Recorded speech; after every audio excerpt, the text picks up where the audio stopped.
Monolith is the three-issue miniseries by Sean Lewis, Valareio Giangiodano, and Ulysses Areola.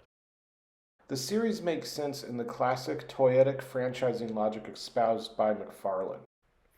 Monolith, the bruising hellspawn introduced in Spawn 313 as a heavy for a mega spawn, quickly appeared as a mega fig in the revitalized toy line, a situation not too dissimilar from Tremor's appearance in Spawn 25 and their appearance on toy shelves.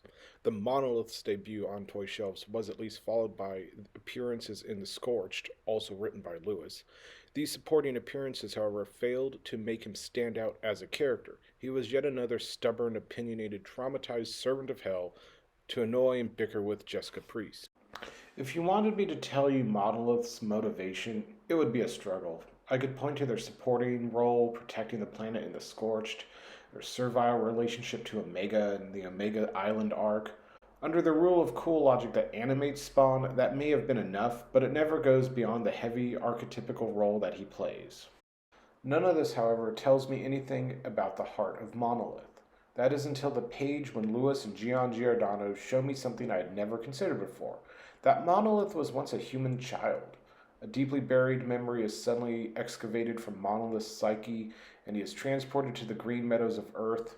Seeing his child self, Monolith quickly rends that child figure's head from his body, throwing the skull and spine at his foe's feet. In that brief sequence, I learned more about the heart of Monolith from the art team's expressive rendering than anything before.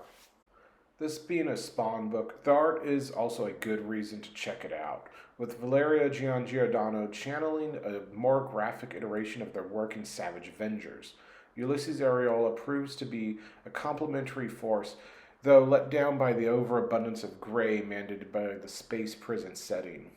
Once I had found out that Giangiodano was doing the art, I knew the book would at least look cool.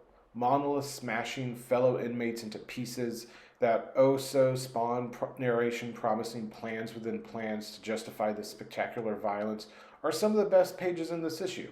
With 3 double-page spreads, they better be spectacular. All this visual and emotional storytelling is great. The readability of the narrative in these moments highlights also the major point of friction in this issue. I have no clue when the story takes place. Page 1, panel 1 gives me a date of 3030 AD and location, the deep recesses of space. That temporality becomes muddled on the 6th and 7th pages of the issue, which shows how Monolith became a resident of Omega's space prison. The comic reflexively asks the question, how did Monolith get here? Promising to do so with a series of flashbacks. Giangiodano draws Monolith in his spacecraft coming upon not a moon, but the space prison which quickly tractor beams him in, and, quote, dragging Monolith into now our current time. I assume this means 3030 AD, but this also reads as current for the comics, which is not 3030 AD. That last line could have been stricken, and the sequence would have read cleaner.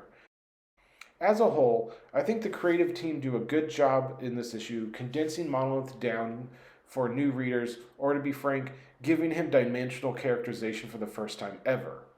Monolith isn't a groundbreaking narrative or pushes new formal ground, but it meets the basic expectations of good drama well enough.